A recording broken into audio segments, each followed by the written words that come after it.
Poucas vezes a rodovia foi tão assustadora quanto em A Morte Pede Carona, um famoso cult movie de 1986, fruto de uma daquelas raras e felizes combinações de talentos.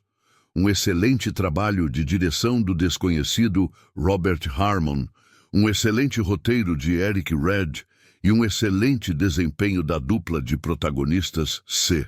Thomas Howell, um dos jovens galãs da época, que em breve despontaria para o anonimato, e Rutger Hauer, numa de suas melhores interpretações. A história é simplória e absurda. Ao dar carona para um desconhecido, Hauer, um jovem bundão, Howell, vê sua vida se transformar num grande pesadelo, sendo obsessivamente perseguido pelo caroneiro, que na verdade é um psicopata. Apesar de ser um filme de suspense muito bom e acima da média, A Morte Pede. Carona não é um clássico ou uma obra de arte que justifique uma refilmagem. Foi por isso que muita gente, incluindo este que vos escreve, ficou surpresa com o anúncio de um remake do filme de Robert Harmon. A versão século XXI foi produzida pela Platinum Dunes, do cineasta Michael Bay, uma empresa que aparentemente não se interessa por ideias originais, considerando que já havia assinado as refilmagens de O Massacre da Serra Elétrica e Terror em Amityville. Uma coisa é refilmar clássicos como A Profecia e O Despertar dos Mortos. Outra coisa bem diferente é refilmar filmes normais, como A Bruma Assassina e Mensageiro da Morte. E esta é a maior prova de que a indústria de cinema, principalmente a americana, anda muito carente de ideias novas. Ou você acha normal refilmar uma produção lançada há 20 anos, como A Morte Pede Carona, que, tirando cortes de cabelo e roupas, continua atualíssima? Eu mesmo já fui um detrator xiita de remakes, do tipo que encarava o anúncio de alguma refilmagem como se fosse uma ofensa a alguém da família. Hoje, já estou suficientemente conformado para ver estes filmes como simples produções para passar o tempo e nada mais. É como aquele ditado popular: se o estupro é inevitável, relaxe e aproveite. Ainda assim, os que continuam detratores xiitas de remakes assumem que alguns são muito bons, como Viagem Maldita, em que o francês Alexandre Aja praticamente regravou o original de Wes Craven cena a cena. Outros, claro, são muito ruins. A Névoa é particularmente ridículo. No geral, entretanto, acredito que as refilmagens cumpram um objetivo nobre. Apresentam ao público contemporâneo, leia-se, os adolescentes que infestam os shopping centers, alguns filmaços do passado, que eles não veriam de outra maneira, além de aumentar a curiosidade pelos originais. E se o cara que gostou de Madrugada dos Mortos assistir O Despertar dos Mortos e achar um lixo, que se foda. Pelo menos assim, ele se interessou em procurar o original. É justamente o caso deste remake de A Morte Pede Carona.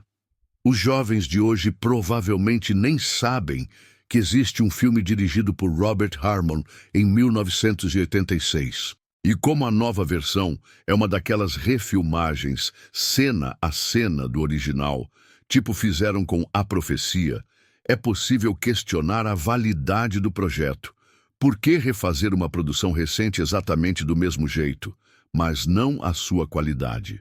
Pois como o roteiro é praticamente o mesmo, com as mesmas surpresas, reviravoltas e até alguns diálogos, o novo A Morte Pede Carona é tão legal quanto o antigo. Claro, será ainda melhor para a nova geração, que não conhece o original de 1986, e nem as surpresas e reviravoltas do roteiro. O problema é no caso de quem conhece o antigo, pois já vai saber de cara tudo o que acontece, do começo ao fim. A direção ficou a cargo do videoclipeiro Dave Meyers, em sua estreia no cinemão. Ele só havia dirigido um filme independente em 1999, a comédia Foolish, inédita no Brasil. Quando você descobre que Meyers é um sujeito que vem do mundo dos clipes e trabalhou com Offspring, Jennifer Lopez e até Britney Spears, já espera pelo pior. Mas, Surpreendentemente, o diretor segura as rédeas, sem apelar para cortes rápidos ou para a edição veloz, característica dos videoclipes. O roteiro segue fielmente o original de Eric Red, tanto que o nome de Red aparece creditado como um dos roteiristas do remake, ao lado de Eric Berndt e Jake Wade Wall, responsáveis pelas pequenas mudanças aqui e ali.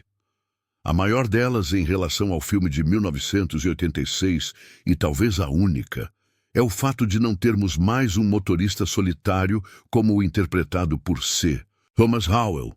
Agora é um casal rumo a um paradisíaco feriadão que vira vítima do psicopata. Esta mudança elimina alguns momentos de silêncio do original, e também todas as cenas onde o herói falava sozinho, no caso, para o espectador não pegar no sono com o excessivo silêncio. Com duas pessoas em cena, a tensão pode até diminuir um pouco, já que é muito mais legal ver um personagem solitário tendo que enfrentar uma situação aterrorizante. Por outro lado, algumas situações soam menos inverossímeis, e a reviravolta do final. A morte pede carona. Começa com um letreiro que diz: segundo o Departamento de Transporte dos Estados Unidos, anualmente morrem cerca de 42 mil pessoas nas estradas. Em seguida, o título entra sobreposto à imagem de um coelhinho que tenta atravessar a rodovia e é esmagado por um carro em alta velocidade. Esta cena já dá o tom do remake, que tem muito mais sangue e violência que o original. Mais adiante, continuando a sequência de cenas com violência animal. Um inseto em CGI espatifa-se no para-brisa de um carro. Enquanto o filme de Robert Harmon já começava com o motorista na estrada, neste remake há uma breve introdução dos personagens, quando Jim Halsey, o personagem tem o mesmo nome do herói do original, vai buscar a namorada Grace Andrews, personagem que não existia no original, para uma viagem até Lake Havasu, onde planejam aproveitar o feriadão com amigas da moça.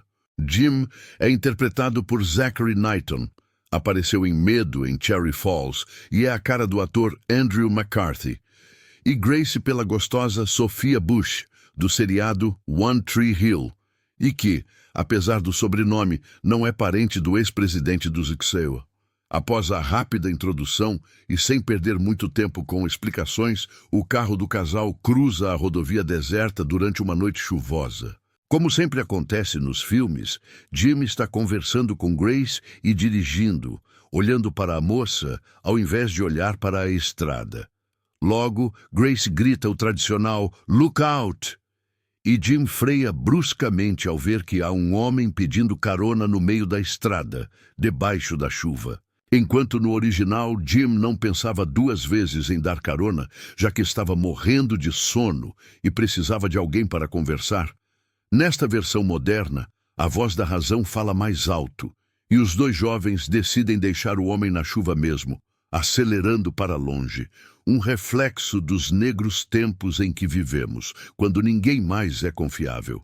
Claro, se tudo acabasse assim e o caroneiro ficasse para trás, não haveria filme. Portanto, enquanto dirige, Jim começa a se sentir culpado por não ter ajudado o homem, lembrando que o coitado ficaria na chuva e no meio do nada. Após muita choradeira, eles param num posto de gasolina, onde o rapaz tenta avisar alguém para ir buscar o desconhecido. Logo, porém, um caminhão estaciona no posto e dele sai o próprio caroneiro, interpretado por Sean Bean. Ele e o jovem se encontram no caixa, quando Jim vai pagar a gasolina. O rapaz se desculpa por não ter dado carona e o homem responde com um sorriso simpático. "Tudo bem, eu também não teria parado." O desconhecido, então, pede uma caroninha até o motel mais próximo, que fica a 20 quilômetros. Grace discorda, mas Jim resolve ajudar o caroneiro desta vez, ainda sentindo-se culpado por tê-lo deixado no meio da tempestade. Durante a viagem, o homem se apresenta. Seu nome é John Ryder.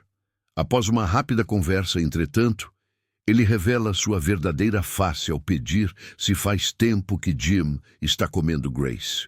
Ao ver a aliança no dedo de Ryder, o rapaz responde perguntando se faz tempo que ele come a esposa dele. Mas Ryder diz que não é casado. Se não é casado, por que usa aliança? Questiona Jim. Para que os estranhos pensem que sou confiável, responde o homem. E você não é confiável? Não. Começa oficialmente o pesadelo do casal de jovens. Ryder quebra o celular de Jim no meio e puxa um punhal sujo de sangue quando ele tenta parar o carro. Depois, agarra Grace e ameaça furar o olho dela com o punhal, iniciando um breve jogo de tortura psicológica. Assim como no original, Ryder quer que Jim diga 4 palavras. 3 na tradução em português. I want to die. Eu quero morrer. Desesperado, sob a ameaça do punhal, Jim diz as 3 primeiras palavras. Ao chegar na 4ª, grita, eu não quero morrer, e pisa violentamente no pedal do freio, fazendo com que o caroneiro bata a cabeça no para-brisa do carro. Aproveitando a situação, o motorista expulsa Ryder, atirando-o a chutes do carro em movimento. Novamente, parece que o pior ficou para trás. Seguindo fielmente o roteiro de 1986, amanhece e tudo parece na santa paz, até que o carro de uma família ultrapassa o casal, e eles veem, no banco de trás, junto com 2 crianças pequenas, o maligno caroneiro John Ryder. Jim e Grace tentam alertar o motorista do outro carro, mas tudo que conseguem é sair da estrada e estatelar seu veículo num barranco. Eles continuam a pé, e alguns quilômetros adiante encontram o veículo que havia dado carona a Ryder.